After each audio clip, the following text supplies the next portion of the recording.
Etsy removes promotional listings, new Pinterest updates, and a new Etsy scam in this edition of Etsy Seller News. Let's go. Hey everyone, what is going on? Welcome back to the Handmade and Beyond podcast and the special Friday edition Seller News podcast that I'm coming at you every Friday with specific news that impacts handmade sellers, Etsy sellers, and just e-commerce sellers in general. We got some news to cover, and then we got some other fun segments built in for today's episode to keep you guys entertained. So hopefully you enjoy these Friday podcasts. Let me know. Leave a review. I really appreciate it. Leave a comment. And if you're watching it somewhere else, I read every comment. I read every review, and I really appreciate the feedback that you guys give. All right, so let's dive into the first hot topic that everyone's talking about online, and that is the removal of the 100 promotional listings that Etsy gave out as part of a specific reward for a survey that was invite only. So the code leaked for the 100 free promotional listings, where basically you could post a listing and not pay the 20 cents for 100 listings. Well, someone leaked the code online. Everyone started reusing the code, so Etsy was like, that's enough. And they completely deactivated the code and removed the promotional listings from everyone's account. So uh, the aftermath is, oh my God, what is Etsy doing? Why are they removing the listings? Those were mine, yada yada. Well, people shared the code. If you didn't get emailed the code specifically, you shouldn't have been using it. So I'm not sure if they took it away for everyone. I know they took it away for the people that weren't supposed to get it, but I don't know how they would control that, how they'd be able to see if you were supposed to get it or not and be able to monitor that. So it's my guess they probably just took it away for everyone, because that is a lot of money at the end of the day. If everyone, if a couple 100,000 people are getting 100 free listings at 20 cents a pop, I mean, that's hundreds and hundreds of thousands of dollars in revenue for the company. So you can probably understand why they took it away, especially if you weren't supposed to get it. So that is why, if you had those listings removed, that should give you an idea of what happened, and you're just gonna have to move on with your life and not frown upon it, not dread upon it. So the next thing that I have to cover is Pinterest just released some updates a little bit ago, and there's a couple of new updates. I'm not going to dive too deep into this because this is not a Pinterest podcast, but obviously a lot of Etsy sellers, a lot of handmade sellers use Pinterest to drive traffic to their site. So you can go into Pinterest and kind of see these updates, or look for other demos on these updates. I'm sure there's going to be plenty out there on YouTube and such. But they allowed, one big change is they allowed product tagging on pins, which is really cool. So say you pin a picture of a kitchen and you sell kitchen items, and you have a coffee pot, you have a pan, you have a mug in the picture. You can specifically tag those items with it'll have like a little tag button with the pricing, and you can click on those tags to go, and it'll go right to your website to that individual item. So it's pretty cool. It's a great way for people to shop, and it's a great way for you to showcase a number of items in one picture. So it's a pretty neat feature that they added. They also added video capability in product catalogs. So you can do product catalogs where you have multiple items in there, and you can showcase your items with various videos to show different angles, to give people an idea of your item from different angles, different aspects. So it's another way of showcasing your products. Video is emerging as a number one mode of communication for online sellers. So all these platforms are introducing video because it's going to be super important. So I would highly suggest you guys get on board with making videos of your products, and then you can use them across platforms to showcase your products. Etsy already moved to video, and a number of other platforms are moving to video as well. So I would get on board with that because it's not going anywhere. It's just going to continue to get bigger and bigger.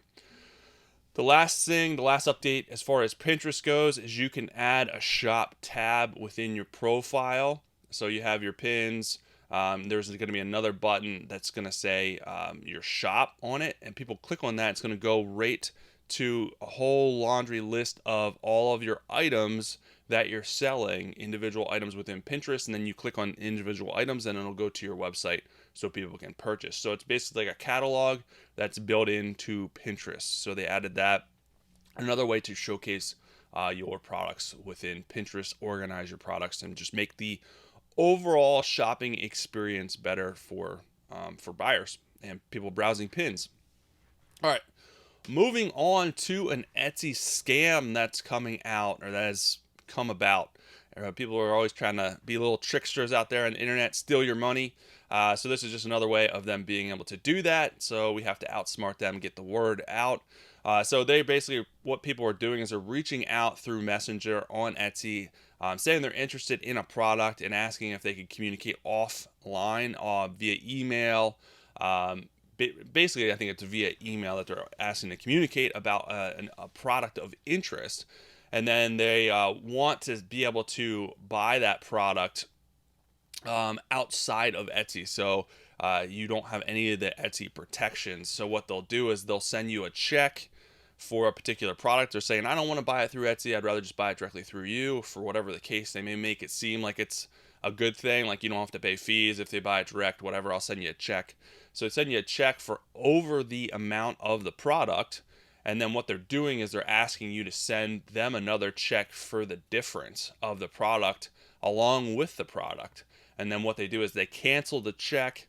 You're out your product, you're out your money. Obviously, you can probably cancel that check on your end as well, but you're still going to be out the product. So just be careful. I mean, it's not a great scam. I can't imagine it working too much, but it is out there. It's floating around. A good rule of thumb is just don't communicate. Don't do business outside of Etsy. I know it may seem good because you're getting around the fees, you're getting around the extra expense, but at the end of the day, you're also losing your protections through selling on the platform. If Etsy doesn't know what's happening, they can't help you if you get scammed. So don't do it. The other article, or the other piece of news, it's from an article that I wanted to cover that I thought was really interesting. It's kind of give you a little food for thought on this Friday if you want that. Is I just saw that there's a new NFT launch from Sports Illustrated that's coming exclusively on eBay. So for those of you guys that don't know what NFTs are or don't understand it, NFT is non-fungible token. It's basically a digital asset that's hosted on the blockchain where the blockchain can tell who owns that asset, and you can buy and sell that asset to other owners. So really a good analogy, because I know a lot of you are probably like, holy crap, that doesn't make sense. I don't understand, why are people buying digital stuff? It just doesn't make sense. So if you're playing a video game, say, wherever you're playing it, and you buy something for that game, an in-game purchase, maybe it's extra coins, or maybe it's a uniform, maybe it's a weapon, you now own that weapon. It is a digital asset. You can't take it out of the game and use it, but you own it within the game. So NFTs kind of work the same way. It's a digital asset. Usually it's art, some type of piece of art that you own. You can't have it physically per se. I mean, there are people doing things with them physically where you can display them, your digital assets physically via frames and different cool things like that. But basically it's hosted on the blockchain. It is digital. You can't touch it. You can't feel it, but you can see it. You can buy it and you can sell it. So NFTs are a big business. I think it's pretty interesting that eBay allows people to buy and sell NFTs. They're doing exclusive NFTs. This new one is for Muhammad Ali Sports Illustrated cover, doing a couple different editions. The first NFT they did sold out within a couple of hours, and I'm sure they're not cheap. So it raises the question, is Etsy at some point going to allow NFTs? Because so many Etsy sellers sell art, even digital art. There's a lot of artists on the platform, so it seems to me like they should probably make way for those artists to be able to sell their stuff as NFTs. But it gets a little hairy because you have to do it digitally. You have to do it through the blockchain.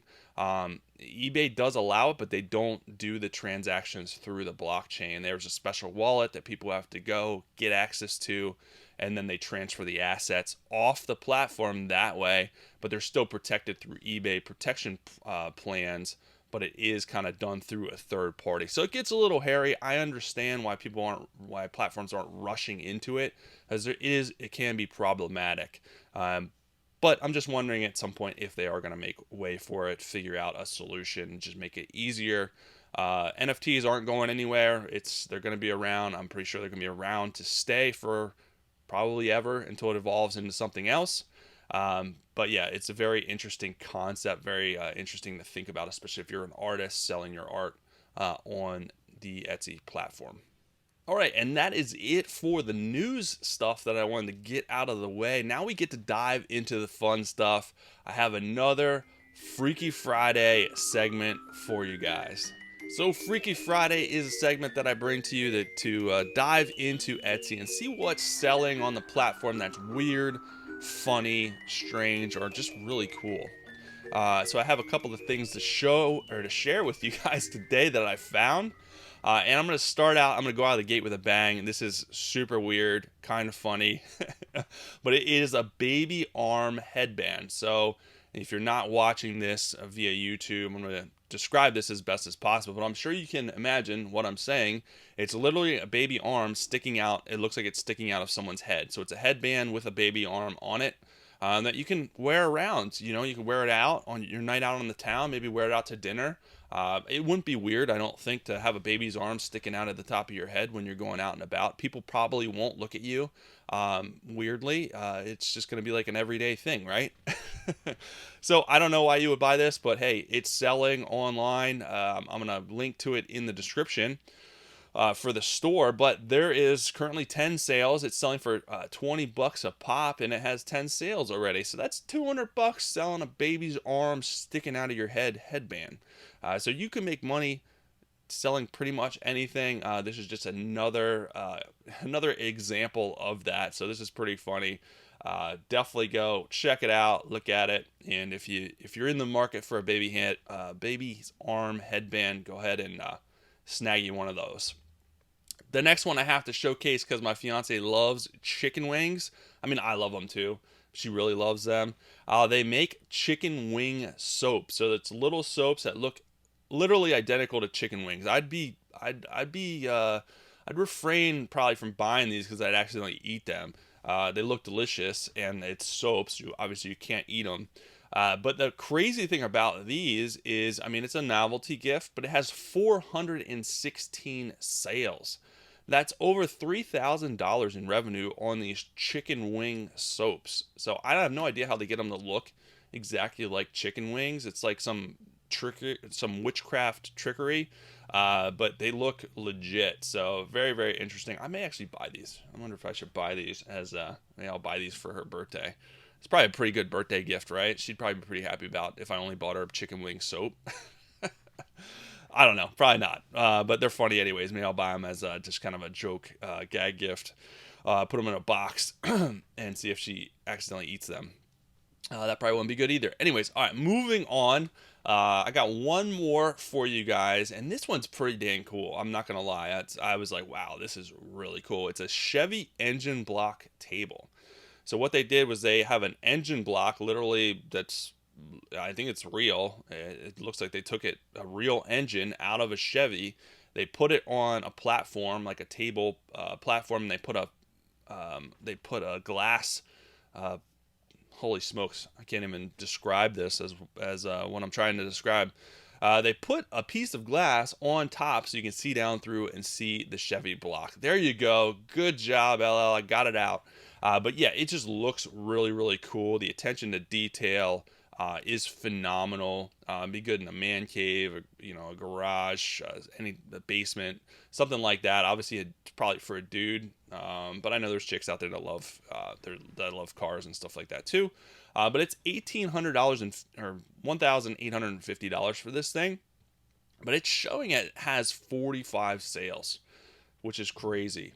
This thing is obviously high end. This shop, if you go to, I'll link to it again in the bottom in the show notes. But this shop sells, I think their cheapest item is like $600.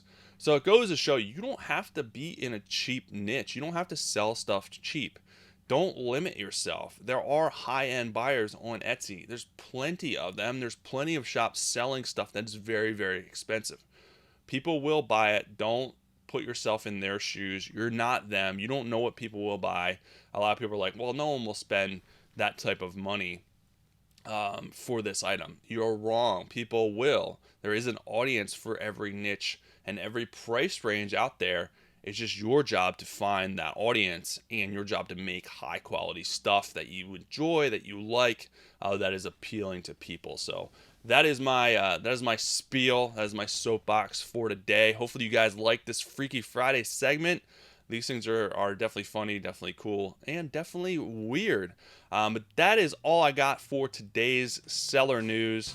I'll be back next week with a normal podcast and another seller news podcast. Have an amazing rest of your weekend. Talk soon.